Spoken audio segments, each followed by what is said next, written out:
My name is Ned Pope, and I am a global technology project lead for Nielsen.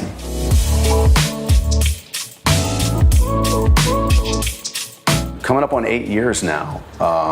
My wife and my daughter, now we have a son as well, but my wife and daughter moved here a little over 8 years ago from Tallahassee.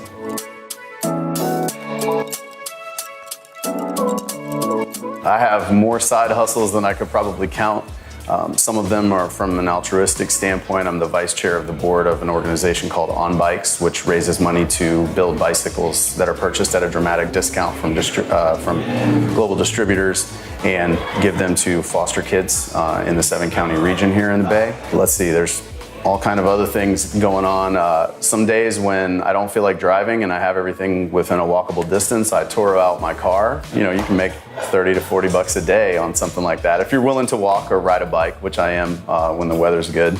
But I think the side hustle that I really enjoy the most is the one that provides me with a creative outlet, and that's our artist collective, New Mutiny. There's 7 independent artists and musicians who are all active in other groups and other bands. We come together about once a month or a couple times a month to either play shows or support one another's various endeavors.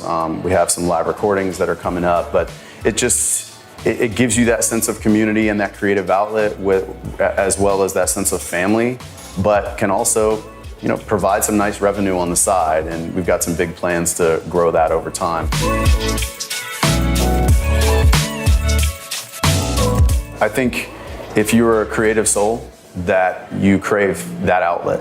I'm an only child, and I know that there are a lot of various distinctions that kind of attach themselves to that, but I've always found myself to be really comfortable being alone and being expressive. I remember being home certain days when both my parents were working and I was kind of the latchkey kid, and just cranking the music up to 11 and singing at the top of my lungs, and, you know, starting to figure out how to write songs at a very early age. So I think I just happen to be one of those people that needs that outlet for a therapeutic or cathartic purposes. And when you come together with like-minded folks who feel the same way, who similarly don't just enjoy the creative process but actually need it in their lives, you can really make some beautiful art. And so I think that's why it's always stayed present over the years, even though time is of the essence and not always readily available in large supply.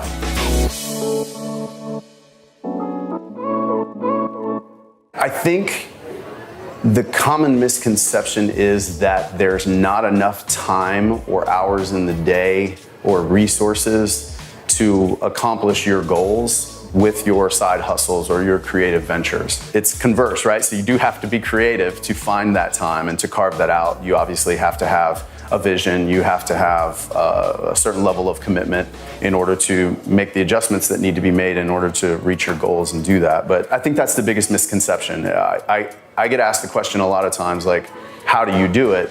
And people are expecting a technical response of, like, how do you find the hours or the time or the energy to do it?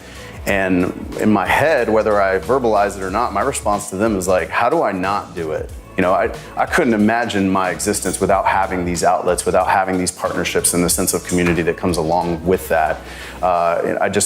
I couldn't imagine being one of those cats that gets up and drops the kids off at school and goes to work and then just, you know, comes home after that. I'm sure my wife would like more of that, and I understand and appreciate that sentiment. But I think folks like us, you know, we need to have that element in our life, and if it's important enough, which it is to me and some of our other collaborators, you find the time, you make the time.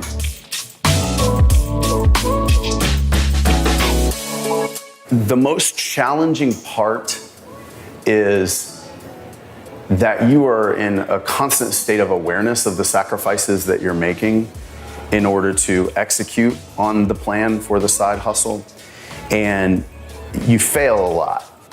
And so when you experience that type of failure, you really have to fall back on the confidence that you have in yourself and your friends that are surrounding you and assisting you. Because when you don't reach your goals, or you feel like you've let down others that have invested time and energy and sometimes financial resources in what you do, it's tough, man. It's tough to take those L's, but you just have to push through it. I mean, there's really no other option. Somebody told me the other day it was wonderful advice. A good friend of mine said, don't picture success all the time. Sometimes you got to think about what rock bottom looks like. Sometimes you got to think about the worst case scenario of failure and what that looks like, and then what the next step after that failure is. So that way you have a certain amount of preparedness when that does inevitably happen, and you can bounce back quickly, and it doesn't just, shake all of your confidence in yourself. So that's what I'd say is the hardest part.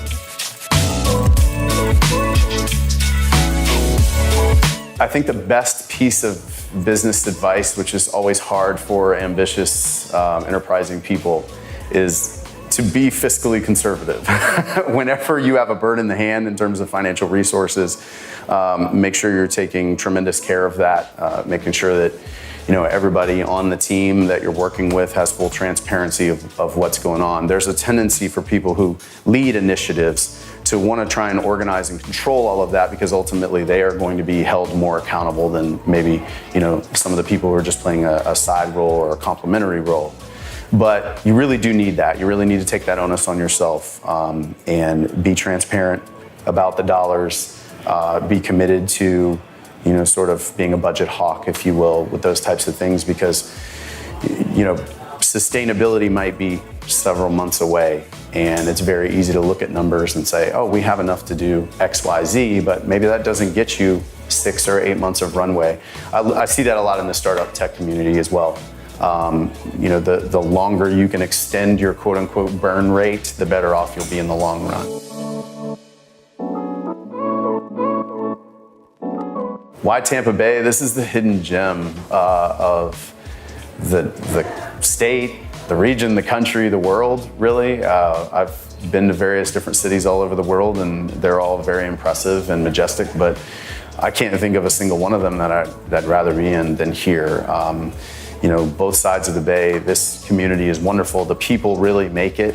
Everything else is just kind of, a bonus that we have water and beautiful weather and sunshine and, great civic parks and beaches and things of that nature. But it really comes down to the people. The people here, both in Tampa and St. Pete and even Clearwater area as well.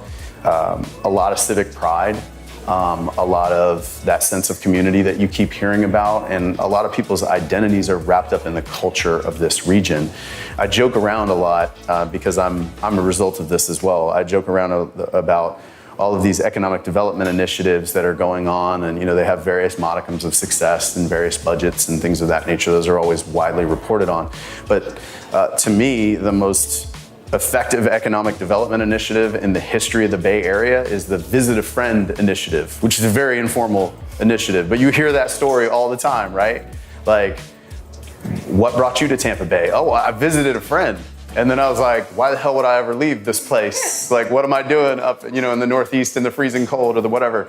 And I think for a long time there was probably a reality, and then it takes a while for perceptions to change. So the reality was followed with a semi-accurate perception that there weren't the resources or opportunities in this region for it to be economically viable. So it was more of a leisurely or vacation type of experience living here.